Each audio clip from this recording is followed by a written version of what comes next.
उन्होंने लिखा है, प्रेरणादायी व्यक्तित्व के धनी श्री नंदकिशोर गोयनका जी अपने दशकों लंबे सार्वजनिक जीवन में परिश्रम को सर्वोच्च स्थान उन्होंने दिया। पारिवारिक व्यवसाय और को मार्गदर्शन के रूप में उन्होंने अपने आदर्श और कर्मनिष्ठा के साथ एक बड़ा योगदान दिया है। साथ ही उन्होंने लिखा है कि मेरा सौभाग्य रहा कई बार मिलने का अवसर मिला है। नंदकिशोर जी आज हमारे बीच नहीं है, ये दुख की घड़ी है, ये प्रधानमंत्री मोदी की तरफ से लिखा गया है। साथ ही आरएसएस में जो उनकी भूमिका रही है उसका भी जिक्र इस खत में उन्होंने किया है। उन्होंने कहा कि केवल व्यावसायिक परंपरा को समृद्ध नहीं किया बल्कि समाज के प्रति अपने दायित्व की पूर्ति की है। राष्ट्र स्वयंसेवक संघ की सेवा, संगठन और राष्ट्र प्रथम की भावना से प्रेरित उनका जीवन सादगी और लोक कल्याण की भावना का उदाहरण रहा है, एक एग्जाम्पल रहा। पीएम ने लिखा है, मेरा सौभाग्य रहा, मुझे कई बार मिलने का मौका मिला और आत्मीय व्यवहार सदैव मेरी स्मृति में रहेगा। ये प्रधानमंत्री नरेंद्र मोदी की तरफ से डॉक्टर सुभाष चंद्र जी को ये खत लिखी गई है, ये उनकी तरफ से चिट्ठी लिखी गई जिसमें उनके पिता श्री नंदकिशोर गोयनका जी के निधन पर उन्हें गहरा दुख हुआ है। इसका जिक्र प्रधानमंत्री मोदी द्वारा किया गया है। 1930 ईस्वी में जन्मे श्री नंदकिशोर गोयनका जी अब हमारे बीच नहीं है। निधन 13 तारीख 2026 में उनका हुआ है और प्रधानमंत्री मोदी की तरफ से बाकायदा ये चिट्ठी लिखी गई है।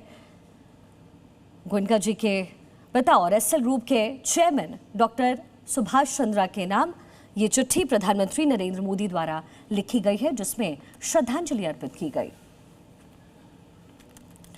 तो प्रधानमंत्री मोदी की तरफ से ये खत लिखा गया है। ये खत भी हम आपको लगातार दिखा रहे हैं। श्री गोयनका जी के निधन पर उन्होंने ये खत लिखा है। पीएम ने लिखा है इसमें, श्री नंदकिशोर गोयनका जी के निधन के बारे में जानकर गहरा दुख हुआ है। इसका जिक्र उन्होंने किया। इस कठिन समय में मेरी संवेदनाएं आपके और पूरे परिवार के साथ है। डॉक्टर सुभाष चंद्र जी को ये खत उनके द्वारा लिखा गया है। एसएल ग्रुप के चेयरमैन डॉक्टर सुभाष चंद्र जो कि गोयनका जी के बेटे हैं, उनके नाम ये खत प्रधानमंत्री मोदी द्वारा लिखी गई है जिसमें संवेदनाएं हैं। प्रेरणादायी व्यक्तित्व के धनी श्री नंदकिशोर गोयनका जी ने अपने दशकों लंबे सार्वजनिक जीवन में परिश्रम को सर्वोच्च स्थान दिया। पारिवारिक व्यवसाय के मार्गदर्शक के रूप में उन्होंने अपने आदर्शों और कर्मनिष्ठा से समूह की यात्रा में योगदान दिया।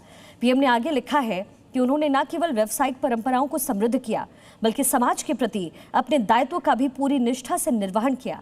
साथ ही पीएम लिखते हैं, आरएसएस की सेवा, संगठन और राष्ट्र प्रथम की भावना से प्रेरित गोयनका जी का पूरा जीवन सादगी और लोक कल्याण की भावना का उदाहरण रहा। पीएम ने लिखा है, ये मेरा सौभाग्य रहा कि मुझे उनसे कई बार मिलने का मौका मिला है और उनका आत्मीय व्यवहार सदैव मेरी स्मृति में रहेगा। उनका जाना समाज के लिए एक अपूर्णीय क्षति है।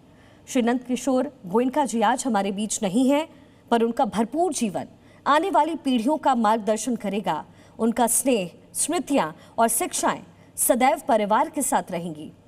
पीएम ने लिखा, ईश्वर से प्रार्थना है कि वो आपके परिवार और शुभचिंतकों को ये दुख सहन करने की शक्ति और धैर्य प्रदान करे। ओम शांति।